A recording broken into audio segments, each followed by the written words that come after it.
Okay, in this video, we're going to be talking about the setup of Podio Powerhouse before you hit go on your marketing, before you start funneling leads in here, what you have to do to get set up for success. So if you're at this step, I'm assuming that you already filled out the form that gave me, it was a Google form, it gave me all of your acquisition company info. I use that to create a individual specific configuration file for your business in your Podio system. So I pre-filled your address, your contact info, all that stuff, and I set up your account specific to your business in the configuration app here and in the back end in the coding. So that will be all set. All you have to do from that is go into your organization, go down to your acquisitions workspace, and then go to configuration. I need you to confirm the details of what I put in here. So hop into, maybe I went a little fast there, configuration, and then you're just going to have one configuration file here for your company. And I need you to verify this info. Your acquisition company name, this appears on contracts, this appears on outbound emails and texts for compliance. Verify that because sellers will be seeing that. Verify your address, again, that will be used on contracts, your company phone, your company email, etc. for contact details. Now, role settings, what this does. In seller leads, if we back out and we look at the seller leads app here, the roles that you see in the configuration here directly affect who's going to get automated tasks in various apps throughout the workflow. So the acquisition agent is going to get the more granular day-to-day. So if a seller responds to an outbound text or email, the agent's going to get a ping that they need to follow up and, respond to them and carry the torch a little bit. They get the more granular tasks. So whoever that is, whether it's a VA on your team, an assistant, anybody, that's who the agent would be. The acquisition manager ideally would be the business owner, or if you have an acquisition manager, that would be them. They're going to review the property details and the numbers before offers are pushed. You're just going to be like the kind of high level supervisor of what's going on in all the workspaces, and they get tasks related to those things.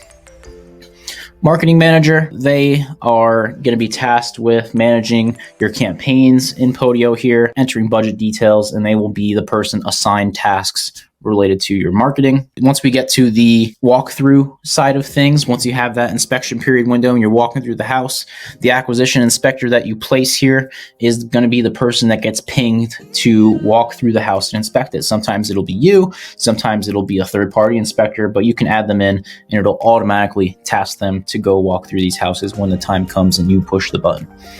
So that's what that is. Accounting settings.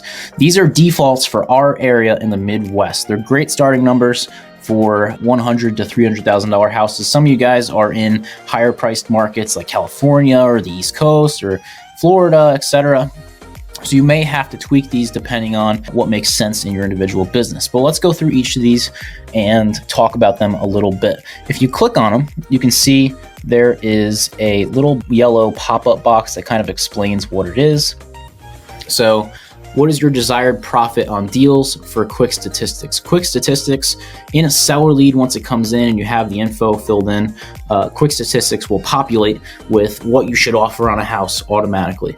So it's going to look at these numbers you have filled in the back end here, and that's how it's going to calculate that number to give you some rough quick offer amounts, and just to make sure, it's like a double check almost, to make sure you ran your numbers right, and just like a backstop to fall onto. So desired profit for deals, if you're flipping, this would be 20 to 30% profit because most people buy at 70% of ARV. If you're just strictly wholesaling, you can have this lower, you can have this at 10%, but I put it at 20% by using 0.2 right there. Miscellaneous costs for quick stats. So again, these two boxes right here are just affecting your quick stats and seller leads. Miscellaneous cost percentages, just to quickly factor attorney fees, real estate commissions, financing interest that apply to your deals, normally 10%. Again, you can fluctuate this up and down depending on your area and if you know those numbers. If not, 10% is a good baseline to keep that at for those hidden costs in your real estate deals, agent commissions, etc. Average front-end closing costs. So on your HUDs, you will see your closing costs. If you have an average that you'd like to put in there, put that in. Your back closing costs, you can put those in also. Loan origination fees, punch those in.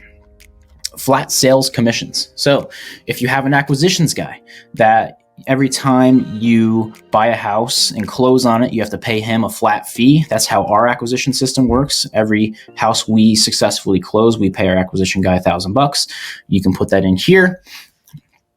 Every closed deal, if you have to pay a percentage, you can affect that right here.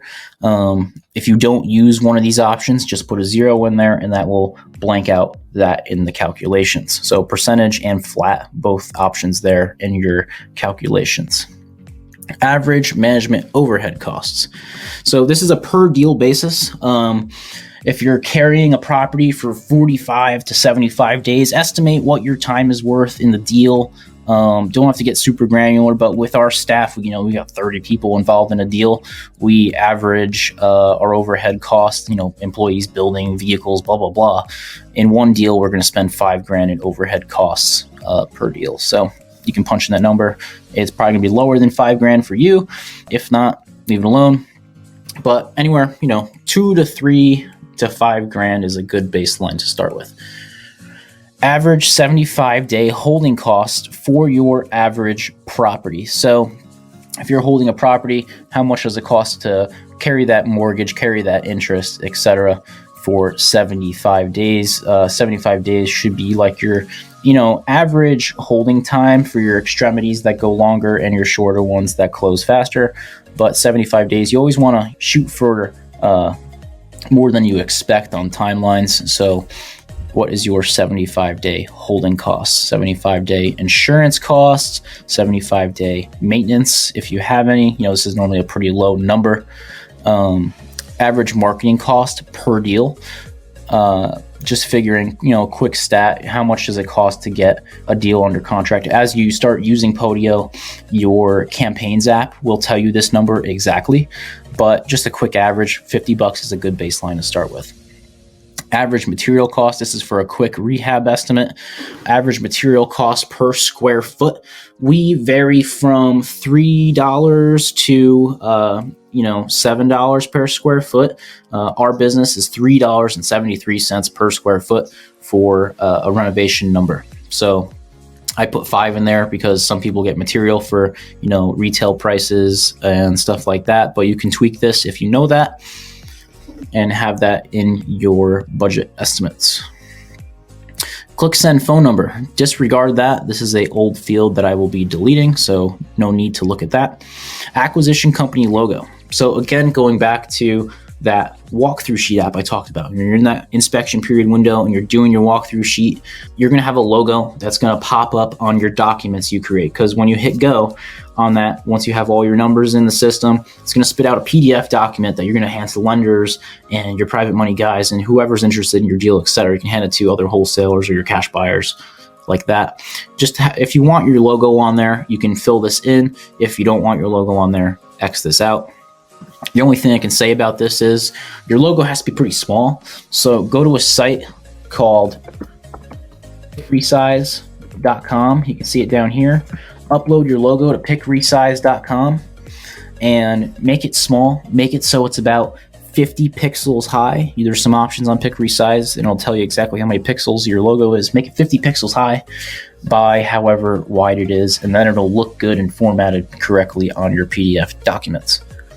Acquisition budget email recipients. This is who, once you ran all your numbers in your walkthrough sheets and you want to push them back to your team so they can review what a deal looks like and they can decide if you want to, continue to close or cancel the deal.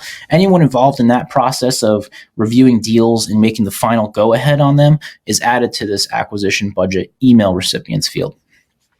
That's just who's going to be copied on that email. And then down here, the only other thing you'll see is tasks won't be used in this application. Files won't be used in this application unless you want to store some company files in here, like your operating agreement, your LLC files, just like, high level company stuff you want to store here. This is a safe place to store it. Otherwise, the main thing is related items. So this is a global total count of everything in your Podio system. So since it's a test space, I don't have that many, but I can see all of my marketing campaigns. I can see every single offer I ever made. I can see every single contract I ever written, walkthrough sheets, seller leads, etc. You can see the list goes on and on for each application and every single item in my Podio space. While we're on the topic of looking through everything in Podio, remember that there's a search field up here. You can either click on the little search up there or press S on your keyboard, and you can search your entire Podio organization for whatever you want. So say you get a phone call and it's from 123 Main Street. All you gotta do, punch in 123, and you can see if you have that lead already in your system. Give that a second to load. I'm gonna look down here and see if I have an address. I do have a 123 Main Street in there. So right now, since I'm in the configuration app, it's searching in configuration, but if you want to search globally, you can search globally, and you will see anything related to 123 Main Street. It's pulling in a lot of other company data right here, but you can show all results to find exactly what you're looking for in your Podio system. That's about it for the configuration app and getting started. Let's back out and see if there's anything else I want to cover before we wrap up here.